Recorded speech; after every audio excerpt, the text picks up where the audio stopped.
Welcome to this module on gender and academic research, a linguistic perspective. The module aims to explain how gender issues can be relevant to academic research, to introduce students to social constructivist approaches to gender, and finally, to introduce research in the areas of gender and professional workplaces to students. But why should we consider gender when we discuss about academic research? Well, studies have shown that gender is socially constructed, gender is actually a social performance, and finally, there are different ways in which gender is associated to masculine or feminine identities when discussing about gender. However, it seems that gender discrimination is still an issue, so it should be really important to unpack those concepts before thinking about gender and academic research. So let's start by theorizing gender.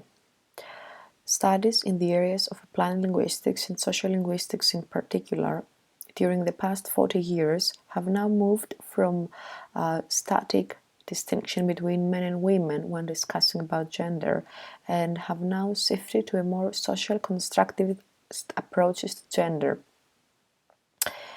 Judith Butler, in particular, introduced the concept of gender as a performance in the early 90s, in which gender is perceived as an activity rather than an attribute.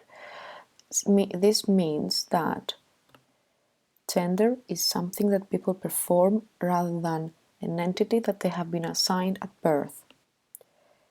People behave in ways that are associated with masculine or feminine identities, and thereby they do gender. Thus, gender is perceived as a dynamic performance, something that people do rather than an attribute that has been assigned to them. People behave in ways which are related either to masculine or feminine identities, and that's doing gender. And at this point, it's really crucial to specify what masculine or feminine identities actually means. Physical masculinity can be associated with the exercise of physical power, whereas technical masculinity tends to be associated with the scientific and political power. And while the former is typically ascribed to the working class, the latter is normally associated with the upper middle class.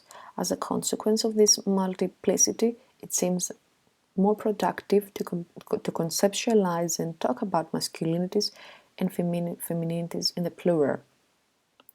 Therefore, it is understood that gender is a latent, omnipresent background factor in every communicative encounter, with the potential to move into the foreground at any moment, to creep into our talk in subtle and not so subtle ways, as Holmes points out, meaning that gender is an omnipresent factor in every social activity. However, one should not confuse gender with sex. Whereas sex refers to biological differences between men and women, differences based on hormones, genes, for example, gender is socially constructed and acquired as people learn what it means to behave and talk like a man or a woman. Litoseliti also notes that the biological explanations of socially constructed differences between men and women are often used to justify male privileges or reassert traditionally family or gender roles, for example, women's so-called natural role as mother and nurtures. Thus, these biological differences sometimes are used as an excuse to reinforce and support discriminatory practices. In the workplace context, for example, they may be used to justify and pay gap between male and female employees, or explain why men are supposed to be more suitable for certain jobs than women, and vice versa. Women, on the one hand, have traditionally been viewed as being particularly good at jobs that require teaching or nurturing and caring.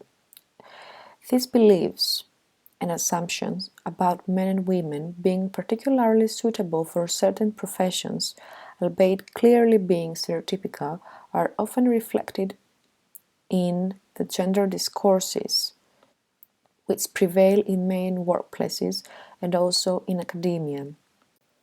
These distinctions between men and women are also reflected on the way that people talk.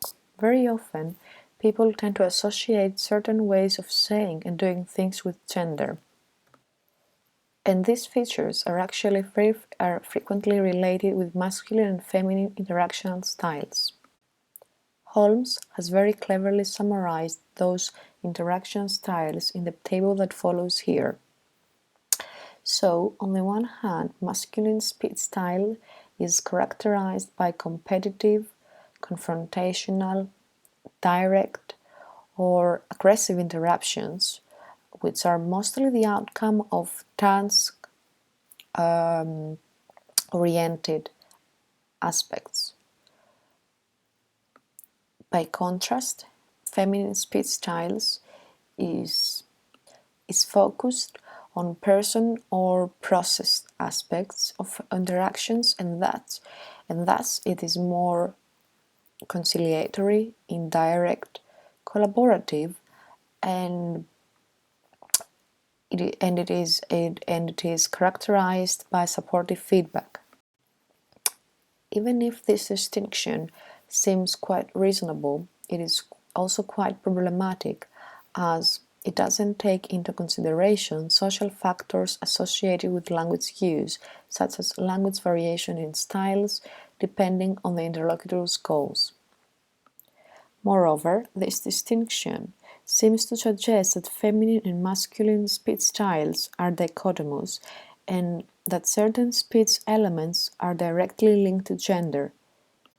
Despite this dichotomy and the drawbacks of such a categorization, this distinction cleverly captures the discursive elements that people tend to associate with feminine and masculine speech behaviors.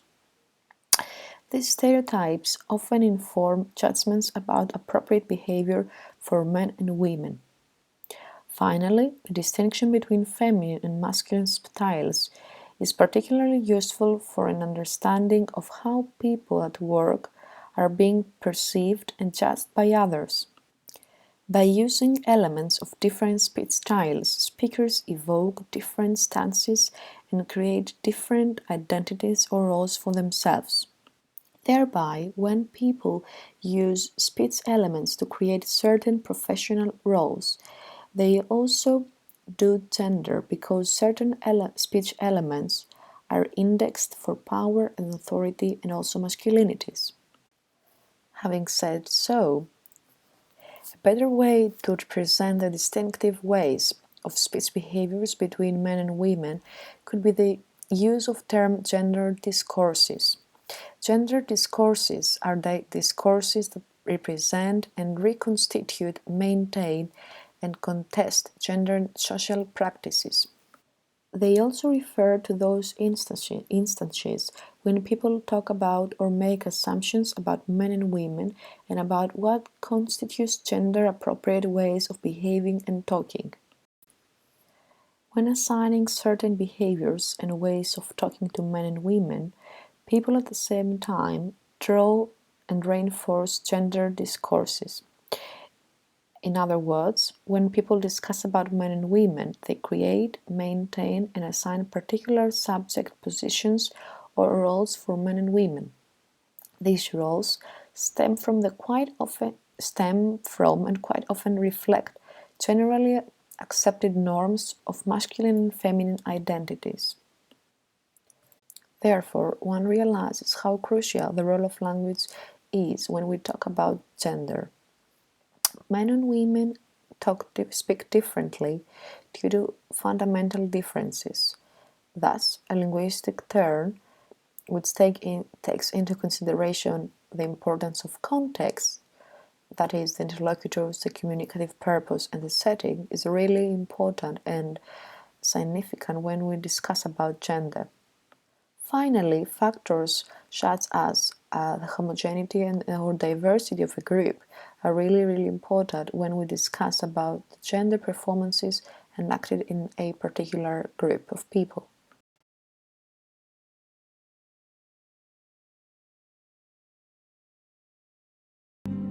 Margaret, the cost of sending 28,000 men and 100 ships, 12,000 miles, almost to Argentina, would be absolutely crippling. I don't think we should be worrying about money at this point, Geoffrey. We can't afford to go to war.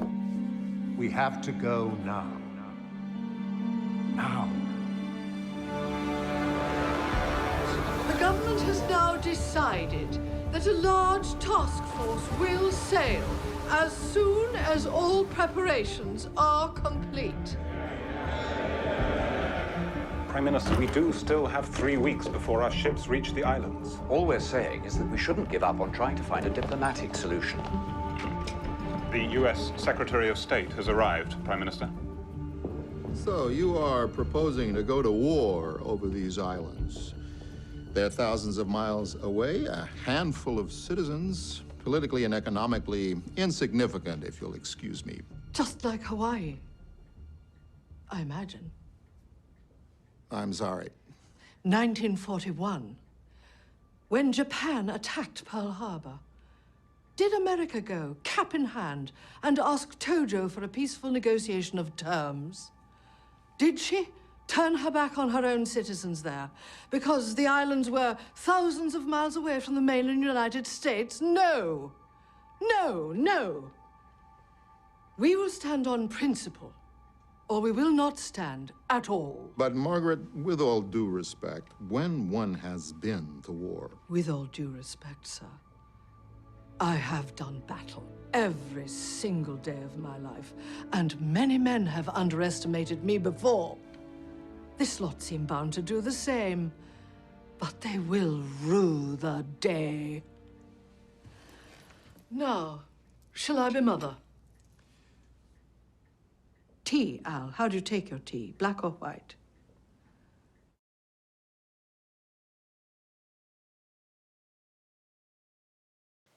Having discussed how men and women do gender through language and how gender is socially constructed through discourse, and that men and women adopt different speech styles based on the context and the occasion, watch the following clip from the film The Iron Lady, which portrays Margaret Thatcher, and consider how she does gender in this brief. Now that you've watched the clip, consider the following questions. How does Margaret Thatcher perform gender? And what linguistic elements make you think so? This clip can be particularly interesting when discussing about gender. As we can see, Margaret Thatcher, portrayed by Meryl Streep, adopts a rather direct, competitive, autonomous and task-oriented speech style. As you can see, she interrupts her interlocutor, she cuts him off actually, and she is very task-oriented rather than person-oriented. On the other hand, her interlocutor, the US Secretary of State, adopts a rather facilitative and indirect speech style, and he tries to find the middle ground in order to avoid a potential war. That's the clip, even if not being a real one but rather just a movie clip, represents how women in politics and especially on top, how women on top and especially in politics can adapt their speech styles in order to achieve their goals, in order to accomplish their missions, and sometimes in order to perceive as they should behave in that context. The idea that women have to very often adapt their styles and in order to suit their social roles or that they have, is also portrayed in this example, where a woman interviewee working in a finance sector in the UK claims that very often women face the glass ceiling phenomenon and they find it more difficult and limiting to proceed with their professional development and academic career. As she explained in her own words, there is a glass ceiling in finance, but not in formal sense. If you want to get a real senior position, you have to become buddies with our senior managers, who are still or male. These men constantly hold meetings together, travel together, eat together. They need you to fit in. You need to play golf, blend in with their casual banter. When a woman joins just such a team, its dynamics change. This is a very important barrier.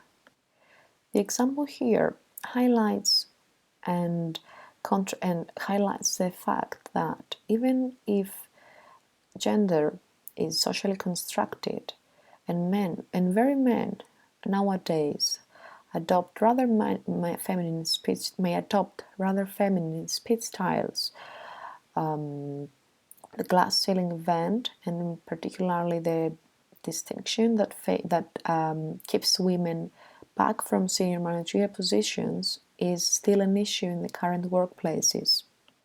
The interviewee also highlights the fact that if women want to actually join this elite, they have to adjust their style in order to fit in, and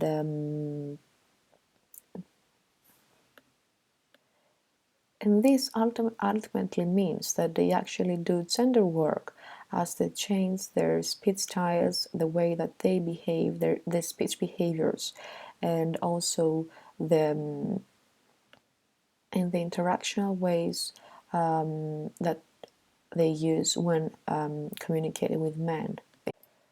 Finally, the previous example introduces us to a social reality that gender segregation is still an issue in contemporary workplaces, and many times women face glass ceiling, and that gender still determines professional development. This means that there are still cases where women receive less or are excluded from informal networks, which also implies that more research on gender has to be done in order to improve this current situation. Finally, several sociolinguistic studies explain how certain practices such as decision-making, conflict management, or solving disagreements are indexed for gender and not biological features.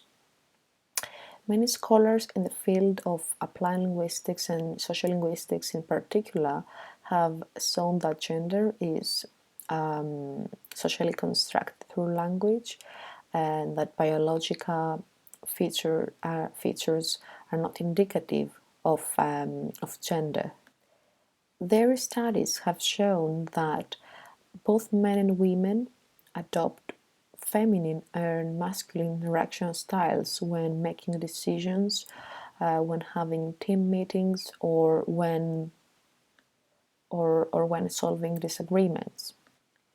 Therefore, we should keep in mind that when we do the way that we do gender and we portray ourselves is very much related to the language choices that we use and how we utter things, how we utter certain assumptions when talking. In this brief clip.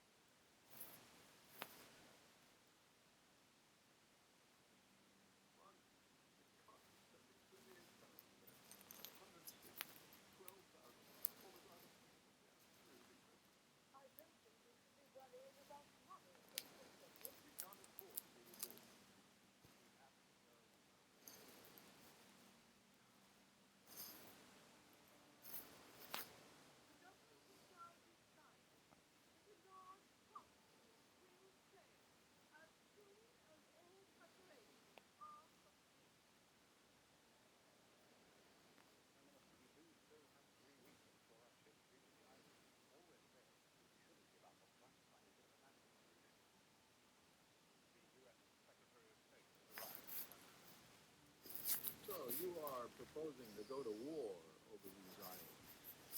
They're thousands of miles away, a handful of citizens, politically and economically insignificant, if you'll excuse me. Just like Hawaii. Oh, no. I'm sorry. 1941, when Japan attacked Pearl Harbor. Did America go, cap in hand, and ask Tojo for a peaceful negotiation of terms? Did she turn her back on her own citizens there because the islands were thousands of miles away from the mainland United States? No! No! No!